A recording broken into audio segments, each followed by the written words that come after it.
नमस्कार शेतकरी मित्रांनो, मी राज काळे आपल्या व्हिडिओमध्ये सहर्ष स्वागत करत आहे. आता आपण प्रगतशील शेतकरी सुधीर शेजूळ राणा रणखाम यांच्या एका टॅमॅटोच्या प्लॉटवरती आहोत. तर या प्लॉटला आज कम्प्लिटली 20 दिवस पूर्ण होत आहेत. अत्यंत माळरान आणि खडकाळ जमिनीमध्ये त्यांनी लागवड केलेली होती. तर या प्लॉटसाठी पूर्णपणे रेवा कृषी तंत्रज्ञान हे वापरलेलं होतं.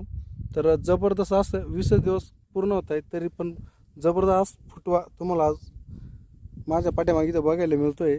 तर अजून एक अशी गोष्ट की पूर्णपणे उष्णयुक्त वातावरणात त्यांनी लागवड केली होती, तरी पण जबरदस्त असा हा प्लॉट डेव्हलप झालेला आहे.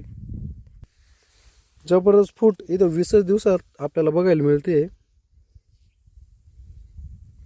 कुठल्याही शेतकरी बांधवांना टोमॅटो पिकाविषयी मार्गदर्शन हवं असल्यास ते रेवा कृषी तंत्राला भेट देऊ शकता. आमचा कॉन्टॅक्ट नंबर आहे 91 21 36 53 06. धन्यवाद.